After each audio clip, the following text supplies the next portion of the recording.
Limit points or cluster point. यहाँ पे हमें ये पढ़ना है कि अगर कोई सीक्वेंस an है तो इसका लिमिट पॉइंट हम कैसे डिसाइड करेंगे। ठीक है, तो जैसे मान लो अगर p कोई रियल नंबर है, ठीक है, ये रियल नंबर हमारा इस सीक्वेंस का लिमिट पॉइंट होगा यदि each neighbourhood of p contains infinitely many term या infinitely many points of the sequence an। That is each neighbourhood की बात किया जा रहा है, मतलब कि p minus epsilon, p plus epsilon, ये जो हमारा ओपन इंटरवल बनता है, इस ओपन इंटरवल में इस सीक्वेंस के इनफाइनाइटली मेनी पॉइंट्स मिलने चाहिए। बात समझ में आ रही है? मैं ये बोल रहा हूँ कि ये p बिलोंगिंग टू r जो रियल नंबर है इस सीक्वेंस का लिमिट पॉइंट कहलाएगा या क्लस्टर पॉइंट कहलाएगा यदि ईच नेबरहुड ऑफ p, इसके करेस्पॉन्डिंग जो नेबरहुड बनता है इसमें इस सीक्वेंस के इनफाइनाइटली मेनी पॉइंट्स कंटेन करें, मतलब बिलोंग करें। इसका मतलब ये है an belonging to this for infinitely many value of n। ठीक है, लिखो definition.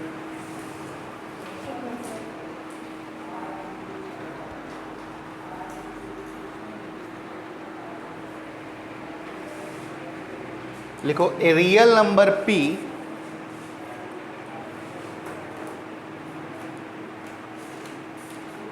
a real number p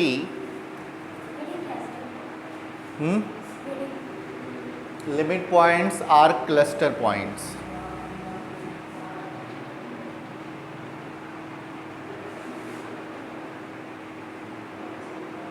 are cluster points। a real number p is said to be a limit point। a real number p is said to be limit points। limit point are a cluster point of a sequence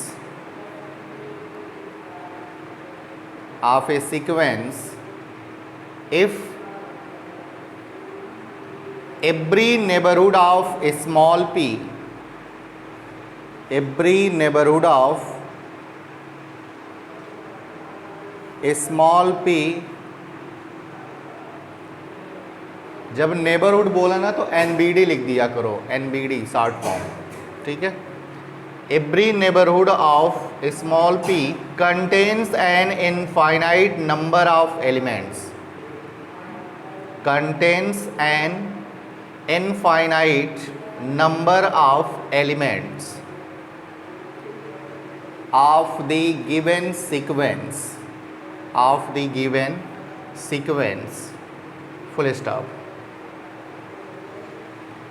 बीच में लिखो R। इसका दूसरा definition,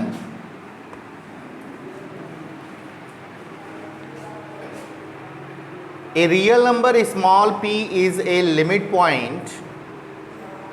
a real number small p is a limit point of a sequence an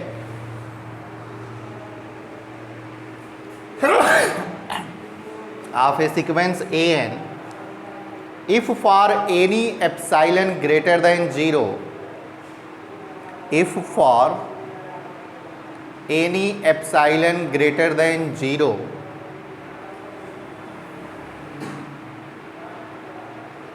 ये लिखो an belonging to this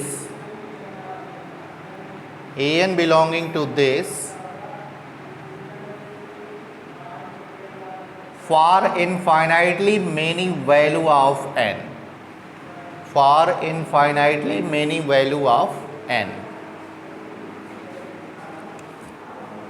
ठीक है बात।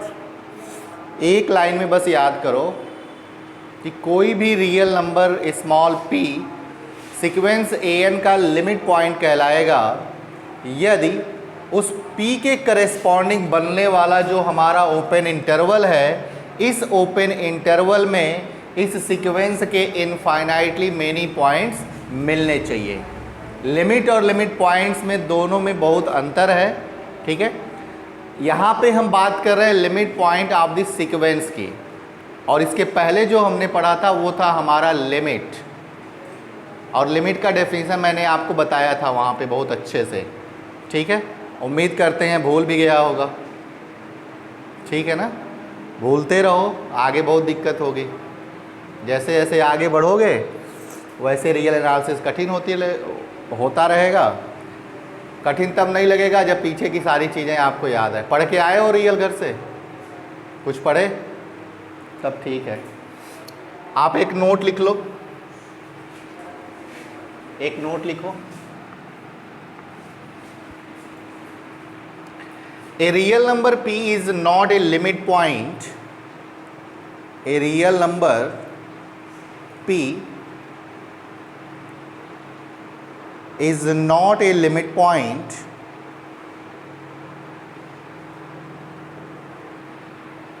of a sequence an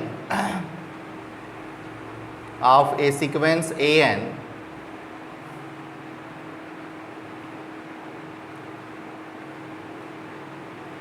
of a sequence an if there exists at least one neighborhood, if there exists at least one neighborhood of p, if there exists at least one neighborhood of p which contains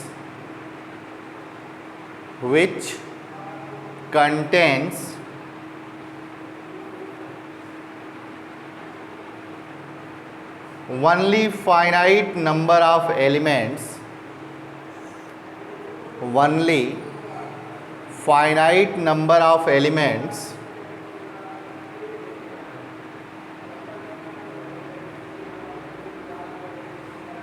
of an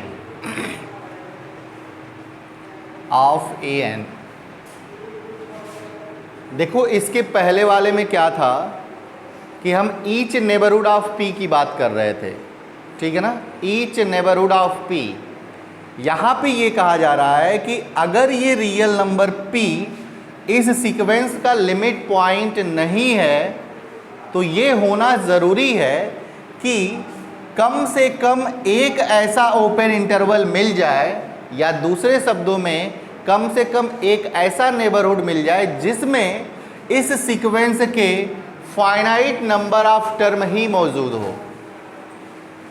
यहाँ पे क्या कहा जा रहा था, अगर limit point होगा तो इसमें कितने टर्म आएंगे, इनफाइनाइटली मेनी टर्म आएंगे, ठीक है। और अगर ये लिमिट पॉइंट नहीं है तो उस केस में ये जो ओपन इंटरवल बनेगा कम से कम एक ऐसा ओपन इंटरवल मिल जाए जिसमें सीक्वेंस के फाइनाइट टर्म अगर मौजूद है तो उस केस में जो p होगा वो हमारा लिमिट पॉइंट नहीं होगा। फॉर एग्जाम्पल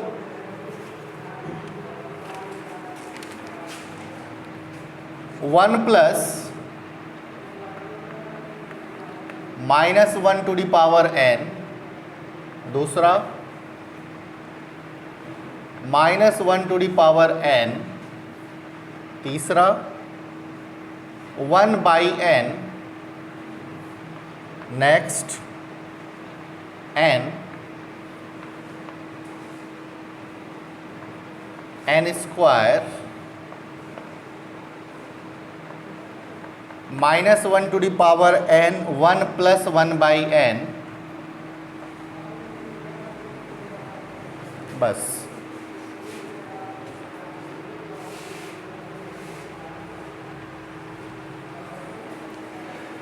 ये हमारे सारे ही सीक्वेंस हैं, ये तो कंफर्म है। इसको अगर हम एक्सपेंड करें, यहाँ पे n जो होता है वो हमारा क्या होता है, नेचुरल नंबर। तो आप n को वेरी कराओ, n equal to 1 then 0, n equal to 2 then 2 फिर 0 फिर 2 फिर 0 फिर 2 and so on. Number of term कितने हैं इसमें? इनफाइनाइट। ठीक है। अच्छा, अब हमें ये बताना है कि इस सीक्वेंस के पास कितने लिमिट पॉइंट हैं। हाँ, इसमें टर्म कितने हैं? इनफाइनाइट टर्म है। कौन कौन सा टर्म रिपीट कर रहा है? 0 और 2। तो जो रिपीट करता है वही हमारा लिमिट पॉइंट बनता है, लेकिन हमें तो डेफिनेशन से चेक करना है, याद तो करना नहीं है। तो इसका एक टर्म बताओ मुझे, कोई भी।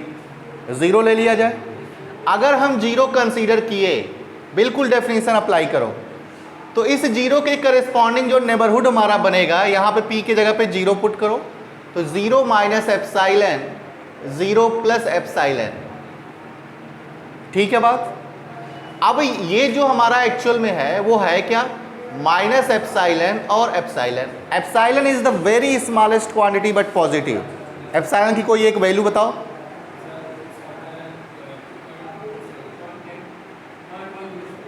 One point 10। अरे थोड़ा आसान बोला करो भैया। 1/2 ले लो। ठीक है बात। अब इसे रियल लाइन पे विजुलाइज करो थोड़ा। -1/2 यहां पे होगा, ठीक है, 1/2 यहां पे होगा कहीं।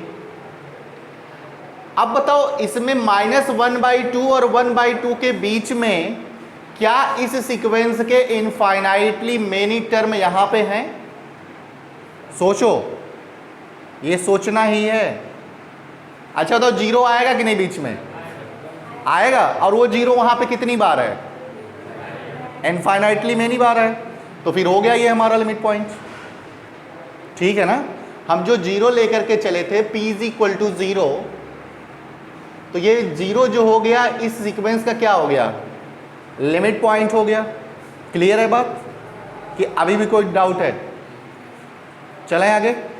अब 2 ले लो, p की जगह पे 2 ले लो, तो 2 माइनस एप्साइलन और 2 प्लस एप्साइलन होगा। तो उस केस में ये हमारा बनेगा 2 minus epsilon, sorry, and 2 plus epsilon. Epsilon की कोई वैल्यू ले लो। जब यहां पे देखो एप्साइलन की कोई वैल्यू लोगे, सपोज करो -1/2 ले लो, तो 2 माइनस 1/2 इज 3/2। तो ये हो गया हमारा 3/2। और यहां पे कितना हो जाएगा? 5/2। अब आप ये बताओ, ये 5/2 तो हमारा इस इंटरवल में है ही नहीं, और ये हमारा है क्या? 2.5। ठीक है। और 2.5 के पहले 2 आ जाएगा, और वो 2 यहाँ पे कितनी बार है? इनफाइनाइट बार। तो क्या 0 और 2 दोनों इसके लिमिट पॉइंट होंगे? क्लियर है बात? तो बस कहानी खत्म। इस सीक्वेंस की लिमिट पॉइंट हो गया हमारा 0 और 2। इसको जरा वेरी कराओ, -1 1 -1 1 -1 एंड सो ऑन। इसके लिमिट पॉइंट बताओ। -1 और 1। क्या ऐसे ही चेक कर सकते हो? कर लोगे? अच्छा, इसके बारे में क्या ख्याल है? 1 1/2 1/3 एंड सो ऑन।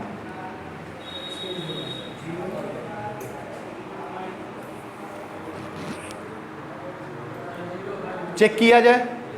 अभी मैं बोल दूंगा तो याद हो ही जाएगा। डायरेक्ट कैसे बताओगे कि ये इसका लिमिट पॉइंट 0 है? तो बस ये देख लो किधर जा रहा है ये, तो सिर्फ 0 ही इसका लिमिट पॉइंट होगा। जिधर जा रहा है 0 उसका लिमिट पॉइंट होगा। अच्छा, ये बताओ, there is no limit point. भाग रहा है ये किसी पॉइंट की तरफ जा रहा है, जिधर जा रहा है वो उसका लिमिट पॉइंट होगा। ये भाग रहा है और भागेगा तो फिर there is no limit point. ठीक है। और ये ठीक है, भाग गया। इधर आओ, इसको छिपा लो थोड़ा सा। तो यहां पे क्या आया? 1, और इधर क्या है? -1 और 1। तो जब देखोगे ना, अभी मैं इसे विजुलाइज कराऊंगा रियल लाइन पे, तो देखोगे -1 एक तरफ से जब जाओगे -1 और 1 पे जाके कन्वर्ट करोगे, तो मैं भी मुझे लग रहा है इसका दोनों लिमिट पॉइंट हो जाएगा -1 और 1। बाकी अभी चेक करेंगे। तो तो इसका चेक करने का तरीका क्या है, इसका कोई भी एक पॉइंट बताओ, जीरो तो इसमें है नहीं, और लिमिट पॉइंट सेट में भी हो सकता है, सेट में के बाहर भी हो सकता है, या सीक्वेंस के अंदर हो सकता है, सीक्वेंस के बाहर भी हो सकता है। इसका कोई एक टर्म बताओ। सपोज करो मैंने 1/3 ले लिया। अगर मैंने 1/3 लिया मतलब कि p की वैल्यू हमने 1/3 ले लिया, ठीक है बस। अब हमें करना क्या है, p माइनस एप्साइलन और p प्लस एप्साइलन। तो ये हो गया 1/3 माइनस एप्साइलन और 1/3 प्लस एप्साइलन। एप्साइलन की वैल्यू 1/2 ले लो, तो 1/3 माइनस 1/2 और 1/3 प्लस 1/2। सॉल्व कर लो, ये कितना आएगा, 2 माइनस 3 माइनस 1/6 और इधर 5/6। बहुत बढ़िया, ठीक है। माइनस 1/6 सपोज करो यहां पे है, 5/6 यहां पे है। 5/6 का मतलब क्या हुआ, 0.8। 0.8। इसके पहले कोई टर्म ऐसा बताओ जो इसमें हो।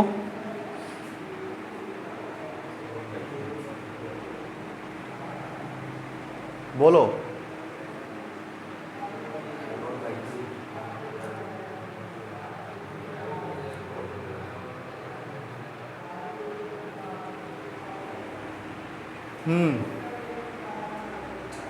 चलो देख लेते हैं। 1/2 आएगा यहाँ पे, चलो ठीक है, एक आ गया। 1/3 0.3, अच्छा। 1/4 कितना आएगा, 0.2। 1/5 0.2 आ रहा है। ये कितना आया था, 1/5 0. अच्छा 1/5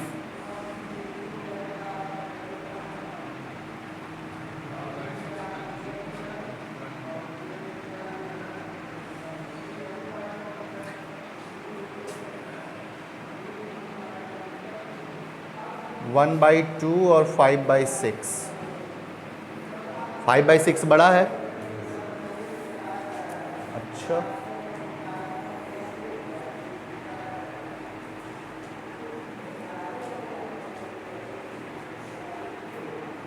(5/6) बड़ा है, -1/6।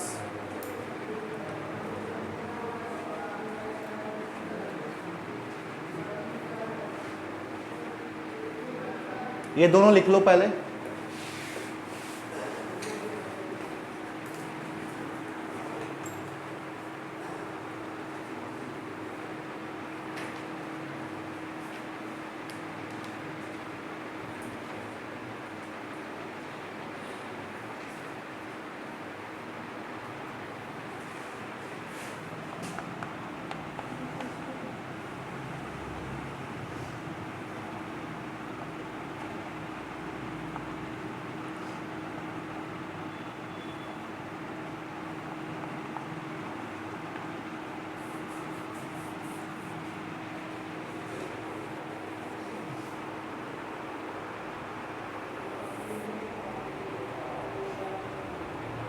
हो गया,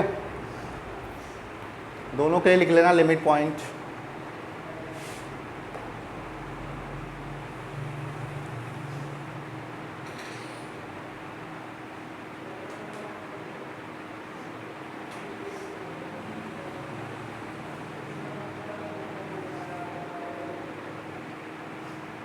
इसमें तब तो इनफाइनाइटली मेनी पॉइंट्स आ जाएंगे।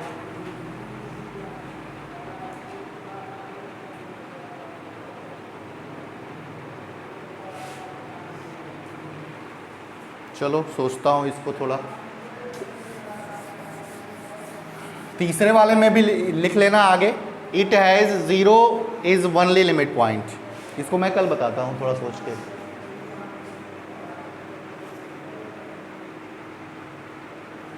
ज़ीरो इसमें लिख लेना।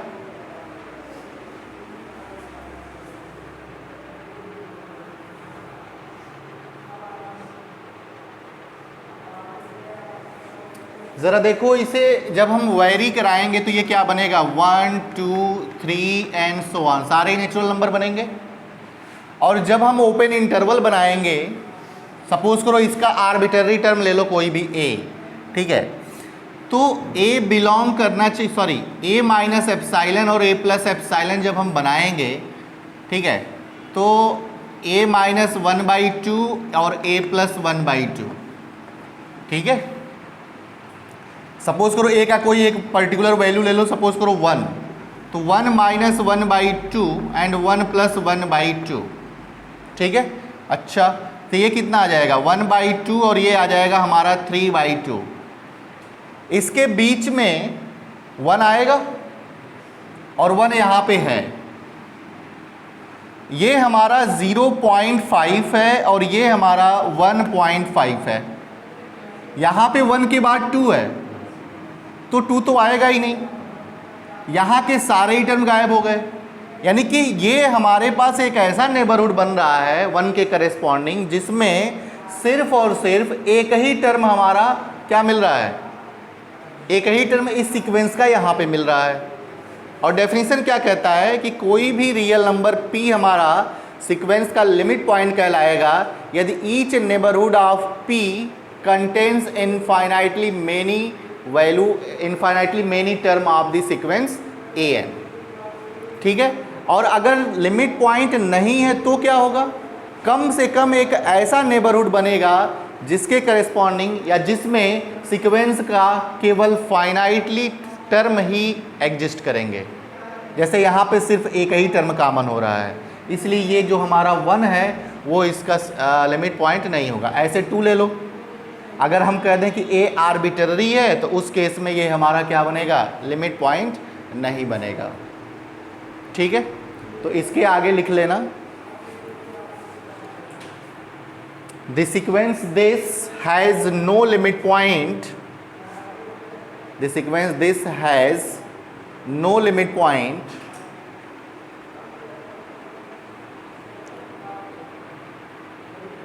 since for any n belonging to n, since for any n belonging to n,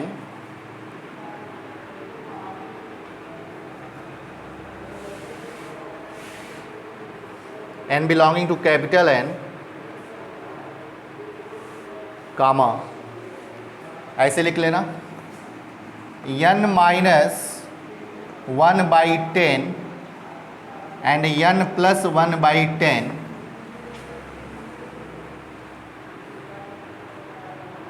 हो गया, is a neighborhood of n, is a neighborhood of n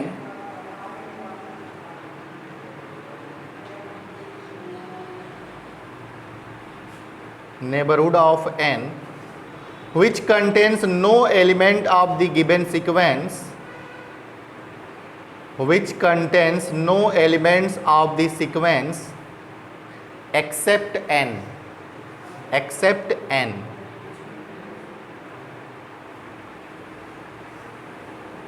full stop।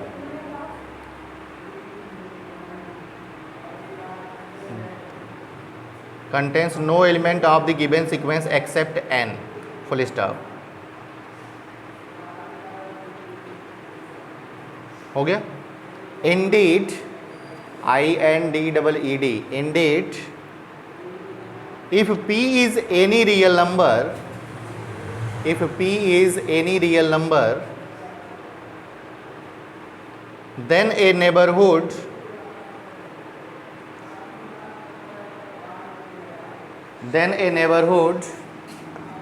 p minus 1/10, p plus 1/10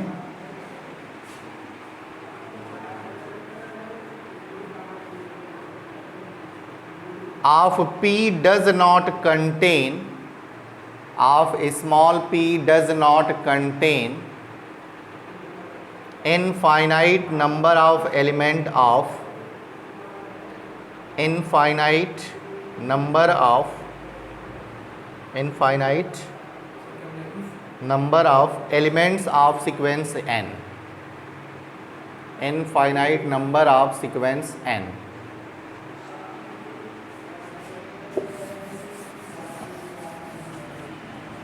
कोई दिक्कत? इसमें क्या होगा? It has no limit point. Clear है? तो बस आगे लिख लो। क्यों नहीं होगा? बात समझ में आ रही है? हाँ, तुम्हें समझ में आया? लिमिट पॉइंट का डेफिनेशन समझ में आया? नहीं आया? चलो इसके आगे लिखो फिलहाल अभी। It has no limit point, it has no limit point.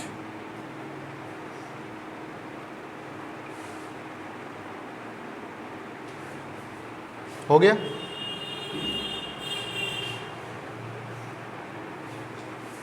ये देखो जरा, इसको वेरी कराओ। n equal to 1, then n equal to 1 रखेंगे तो ये आएगा कितना? -2, -2 ना? तो ये हो गया -2। n इज इक्वल टू 2 के बोलो क्या होगा? 3/2। इतना टाइम क्यों? n इक्वल टू 3,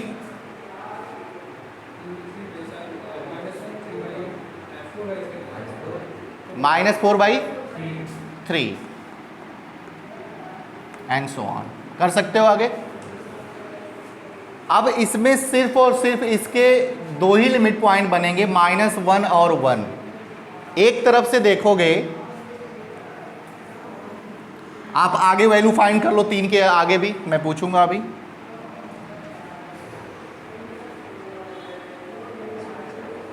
पहला आया होगा आपका -2, दूसरा 1 सही 1/2, -1 1/3, 1 1/4 and so on. Has only 2 limit point 1 and -1।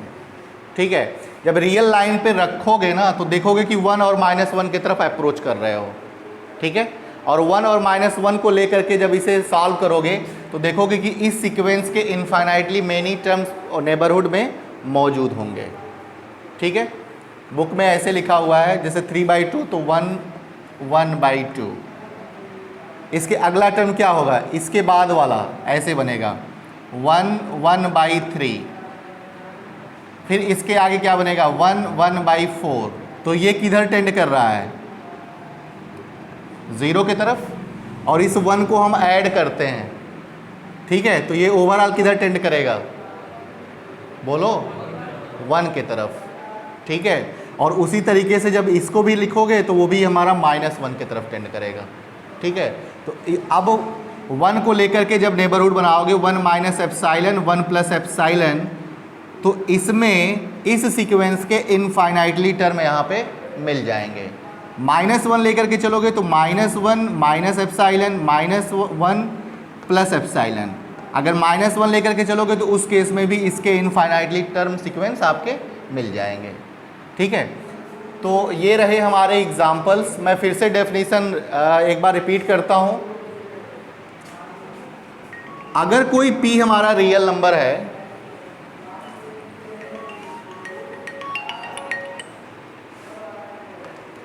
अगर कोई p हमारा रियल नंबर है तो ये हमारा रियल नंबर इस सीक्वेंस an का लिमिट पॉइंट कहलाएगा यदि ईच नेबरहुड ऑफ p, मतलब p - epsilon p + epsilon each neighbourhood of p, इसमें इस सीक्वेंस के इनफाइनाइटली टर्म मौजूद होने चाहिए।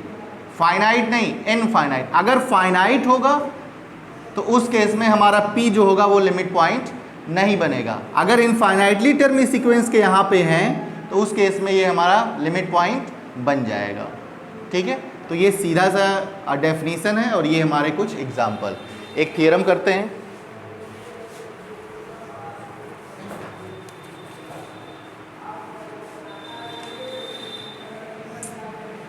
और ये हमारा क्लासिकल डेफिनीशन है, an belonging to this for infinitely many value of n। चलो आगे।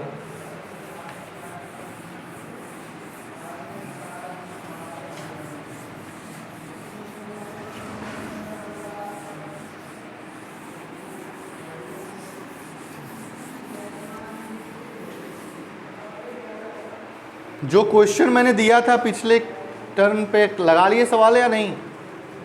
सब हो गया? हाँ, ठीक है। क्वेश्चन है, if limit n tending to infinite an is equal to L, then L is limit point of an.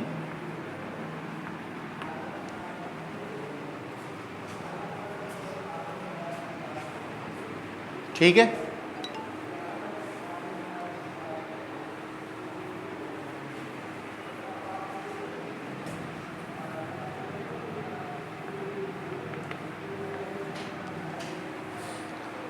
इसका मतलब क्या है?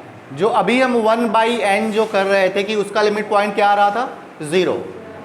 ठीक है, तो 1/n पे अगर हम n tending to infinity operate करते हैं तो उस केस में वैल्यू क्या आती है? 0। और वही 0 हमारा क्या है?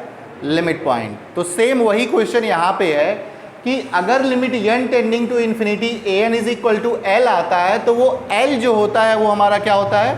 लिमिट पॉइंट होता है। तो सबसे पहले इस क्वेश्चन को सॉल्व करने के लिए हमें ये प्रूफ करना होगा कि L जो है वो लिमिट पॉइंट है। अब डेफिनेशन को ऑपरेट करो यहाँ पे। अगर ये LAN का लिमिट पॉइंट होगा तो होना क्या चाहिए? होना तो यही चाहिए कि L के corresponding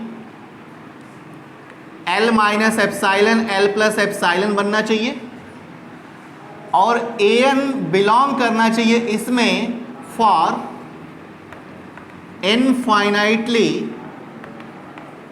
many value of n।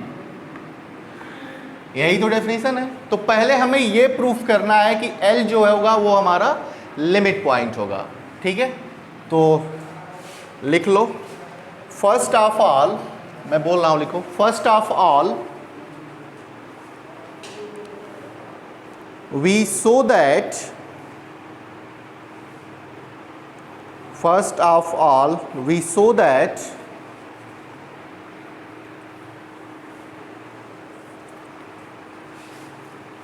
L is a limit point of sequence an. L is limit point of sequence an. Full stop.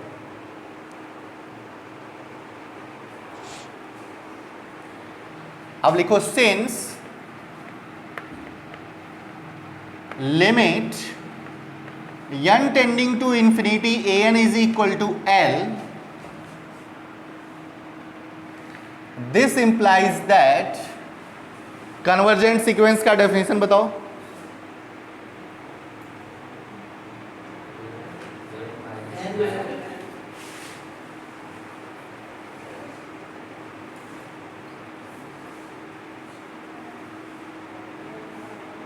तुम बताओ।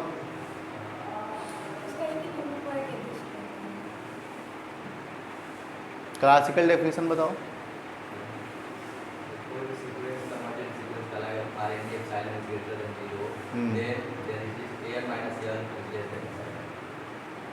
और आगे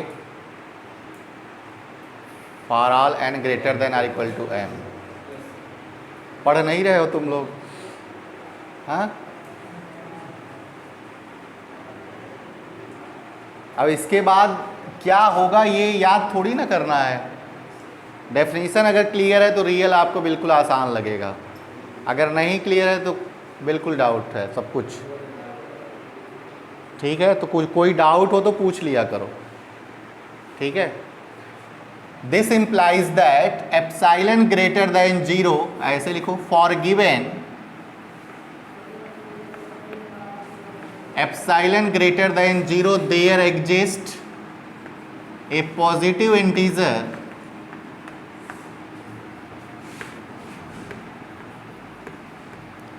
m such that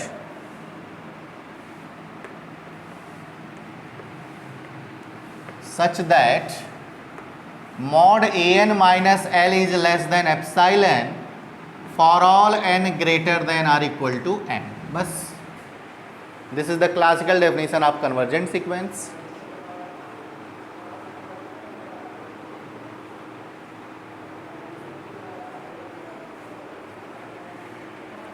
समझने के लिए यहां पे लिख लेना ब्रैकेट करके, which gives infinitely many value of n, which gives infinitely many value of n. हो गया?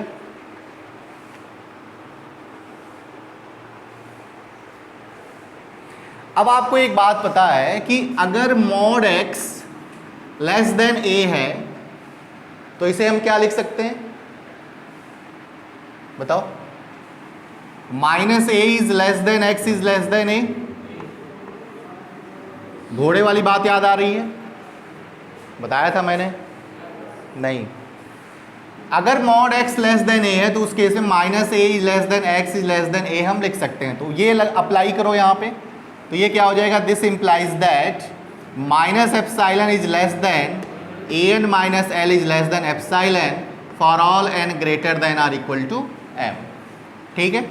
दिस इंप्लाइज दैट एल को इधर ले आओ, तो L minus epsilon is less than a n is less than L plus epsilon for all n greater than or equal to M.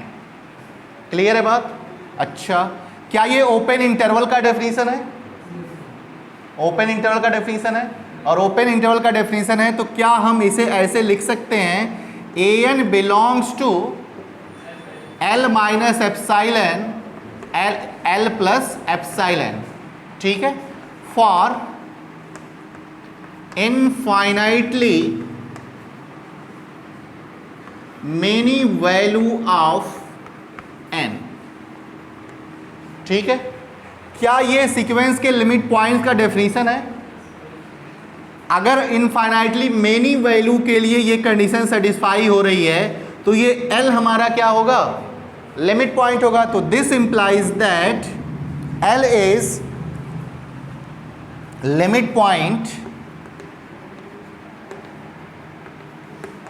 L is limit point of the sequence a n. बस कहानी खत्म।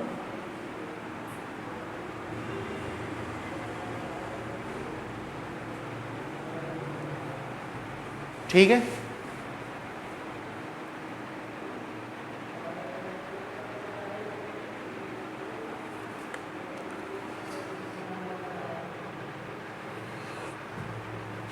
कोई समस्या? देखो, अगर definition clear है तो कुछ भी याद नहीं करना है आपको कि चलो पहले लाइन के बाद दूसरा वाला याद कर लेते हैं, तीसरा वाला, ऐसा कुछ नहीं करना पड़ेगा। घर पे तुम लोग पढ़ते ही नहीं हो, सच्चाई यही है। एग्ज़ाम के 1 महीने पहले पढ़ोगे, पढ़ा करो थोड़ा। अब आप आगे लिखो नाउ, इसके बाद infinitely many value of n, ये एन उसी लाइन में है। Infinitely many value of n हो गया?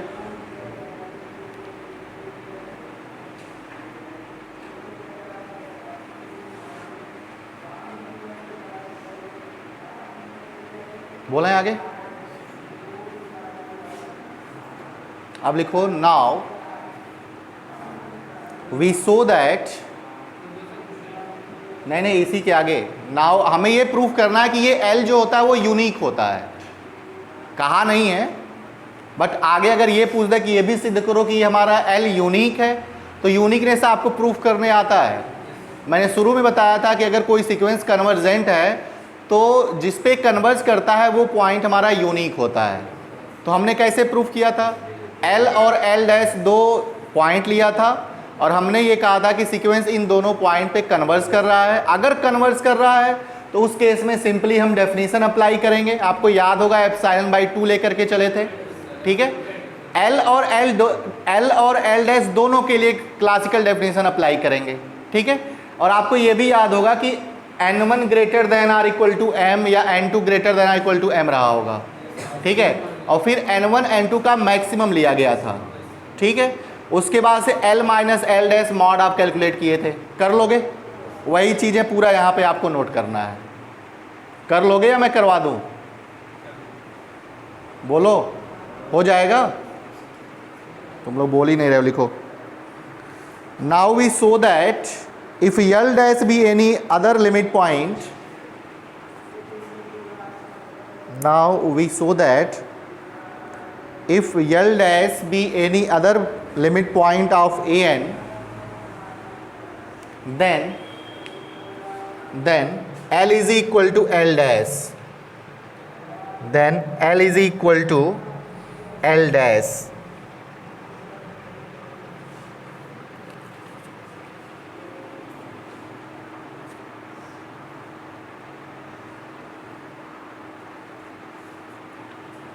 हो गया?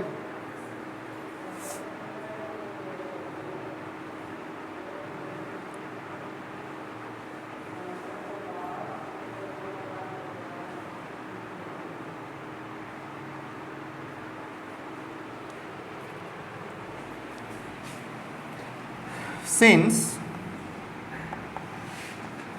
limit n tending to infinity an is equal to L,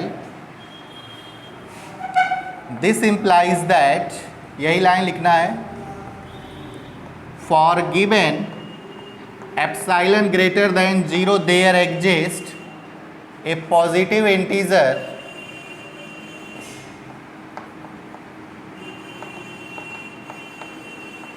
m1 such that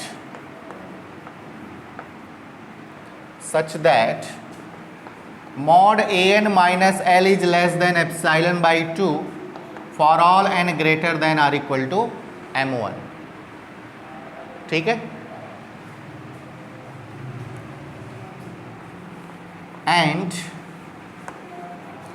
limit n tending to infinity an is equal to L dash, this implies that for given epsilon greater than 0 there exists a positive integer m2 such that mod of an minus L dash is less than epsilon by 2 for all n greater than or equal to m2। जरा देख लेना, minimum लिए थे या maximum लिए थे? Now let m is equal to minimum of m1 and m2, maximum था, maximum of m1 and m2, then maximum ये ना, चलो अब देखो होगा क्या। अब ये जो दोनों है ना, ये हमारा कन्वर्ट कैसे होगा?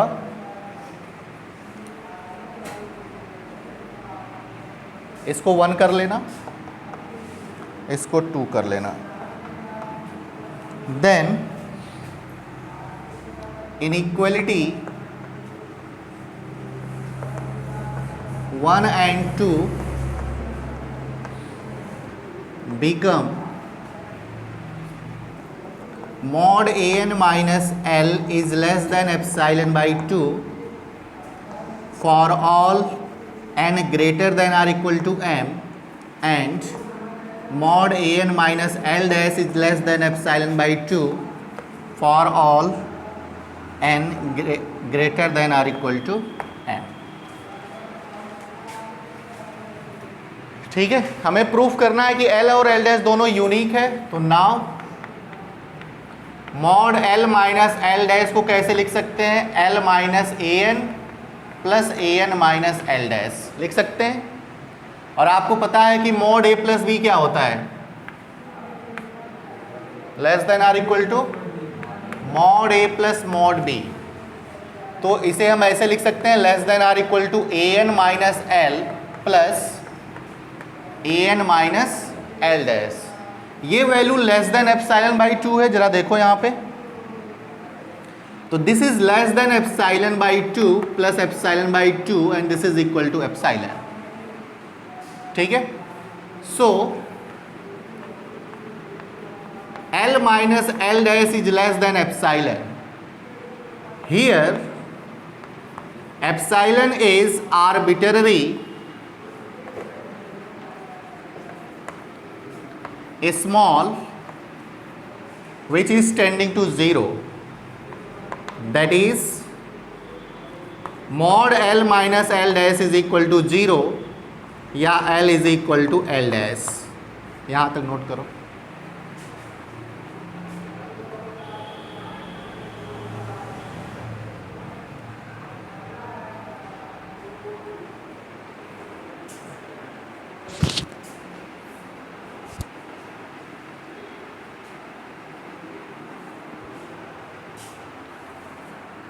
हो गया?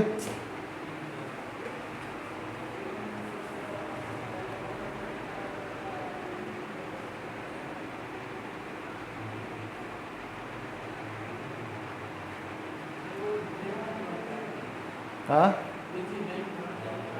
inequality 1 and 2 become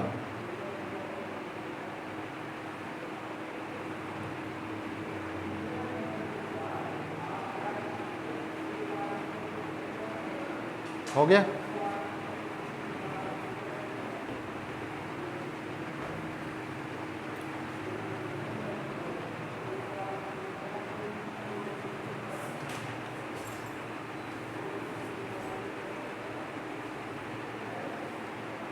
कितना लिखोगे?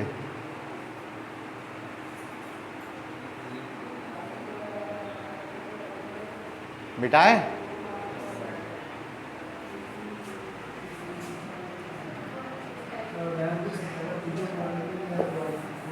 क्या कह रहे हो? इसके आगे लिख लेना which shows that limit point of the sequence is unique।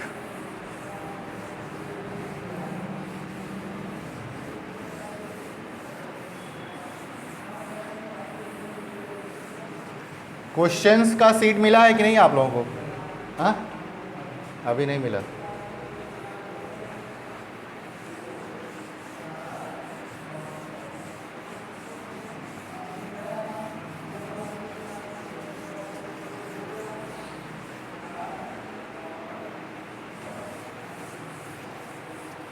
लिखो बोल्जानो-वीस्ट्रास थ्योरम, बहुत ही इंपॉर्टेंट है ये।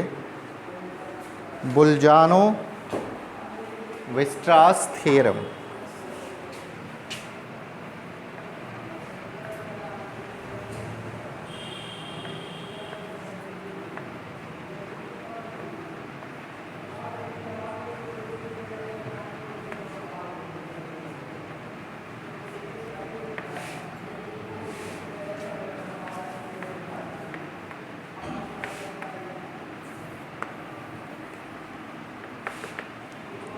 बोल्जानो-वीस्ट्रास theorem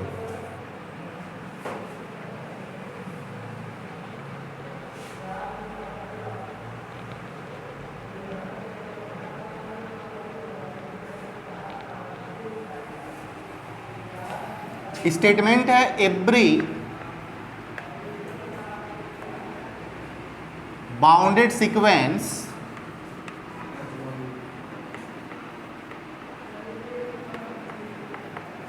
has a limit point, कि हर बाउंडेड सीक्वेंस जो होता है उसके पास एक लिमिट पॉइंट ज़रूर होता है। ठीक है, चलो, every bounded sequence has a limit point. आप जब लिमिट कंटिन्यूटी पढ़ेंगे वहाँ पे भी शायद आपको एक थ्योरम मिलता है।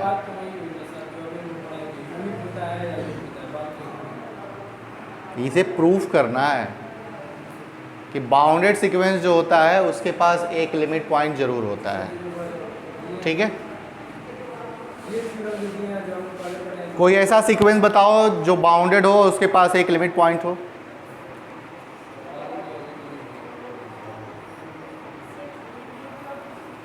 एक लिमिट पॉइंट बाउंडेड हो, एक लिमिट पॉइंट, तुम बताओ।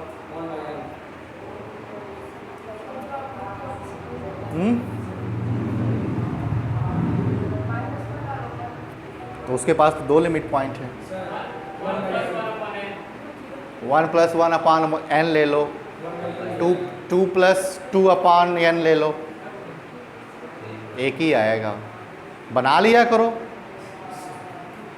ठीक है ना, तुम लोग बना सकते हो। इस तरीके से आपको पढ़ाया जा रहा है। अब आगे बताओ, 100 + 1000/n ले लो, एक लिमिट पॉइंट क्या होगा, 100 होगा। एक ऐसा सीक्वेंस बताओ जो अनबाउंडेड हो, 10 लिमिट पॉइंट हो, बना सकते हो। 10 लिमिट पॉइंट हो, अनबाउंडेड हो, कैसे बनाओगे? मैंने बताया था तरीका, ऐसे करो 1 2 3 4 5 6 7 8 9 10 11 हो गया। फिर 1 2 3 4 5 6 7 8 9 10 11 स्क्वायर, फिर 1 2 3 5 6 7 8 9 10 11 क्यूब, अनबाउंडेड हो गया।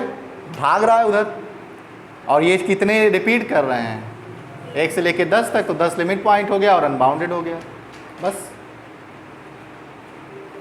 ये जो मैं तरीका बताता हूँ ना, ये यहाँ से आप कॉम्पिटिटिव एग्ज़ाम में काम करेंगे। अच्छा ठीक है, बाकी तो आपको नंबर पाने के लिए प्रूफ करना पड़ेगा, ठीक है। आइए प्रूफ कर लेते हैं। प्रूफ में लिखिएगा, late an be a bounded sequence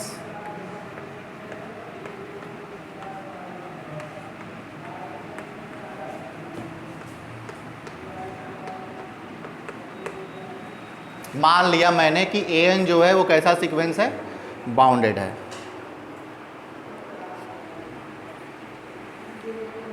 यहां पे देखो हैज़ ए लिमिट पॉइंट का मतलब ये है ना, यहां पे ये भी हो सकता था has at least 1 limit point. At least 1 limit point का मतलब क्या है, कोई बताए? कम से कम एक हो, मतलब कि एक से ज़्यादा भी हो सकता है। जैसे कि अगर -1 के पावर n लेते हो, बाउंडेड है, 2 लिमिट पॉइंट है, लेकिन कम से कम एक तो है ना। तो वही बात यहाँ पे भी हो रही है। चलो हमने ये ले लिया, फिर लिखो late S = an n belonging to n be its range, be its range। ये सेट है ना, दिस इज नॉट सीक्वेंस, ये सेट है। और ये कहा गया है कि ये सेट जो है वो रेंज है। रेंज सेट क्या होता है किसी सीक्वेंस का, बताओ? हाँ नहीं, गलत है। सीक्वेंस के डिस्टिंक्ट टर्म का कलेक्शन ही हमारा रेंज सेट कहलाता है, ठीक है। तो ये हमारा रेंज है, मतलब कि n बिलोंगिंग टू n के लिए जब n को वेरी कराओगे तो जितने डिस्टिंक्ट टर्म आएंगे उनको कलेक्ट यहाँ पे किया गया है, ठीक है। तो ये s जो है ये क्या है, इसका रेंज है। अच्छा जरा देखो, मैंने आपको एक डेफिनेशन बताया था बाउंडेड सीक्वेंस का, 4-5 डेफिनेशन एक जगह लिखवाया था। वहाँ पे एक चीज़ और मैंने बताया था कि कोई भी सीक्वेंस बाउंडेड होगा यदि उसका रेंज बाउंडेड हो जाए, ठीक है। तो अगर ये बाउंडेड है, इसका मतलब कि ये सेट हमारा बाउंडेड रहा होगा, क्योंकि ये रेंज है। तो अगला लिखो, since the sequence is bounded, since the sequence is bounded,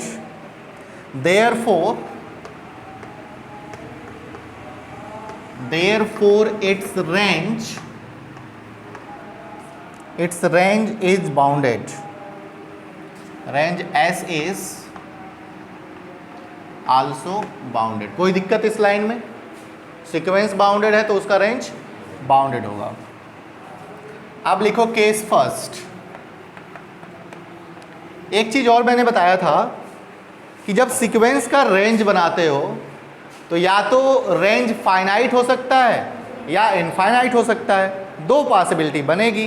तो पहला केस है हमारा if S is finite, if S is finite,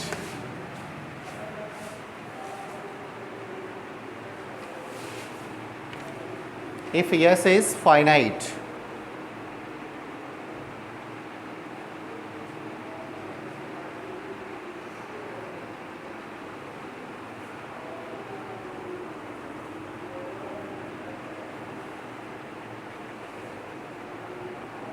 लिखो then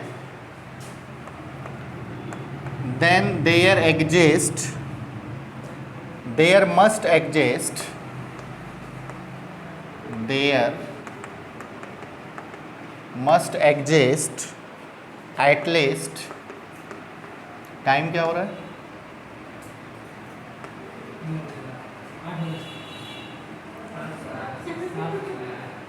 eight least one element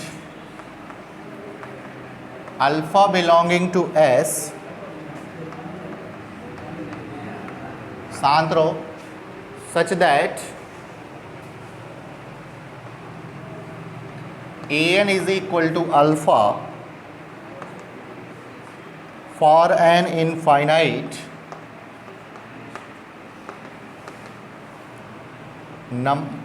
infinite number of values of n।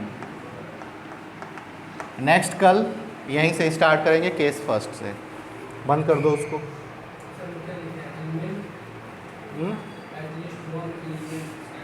At least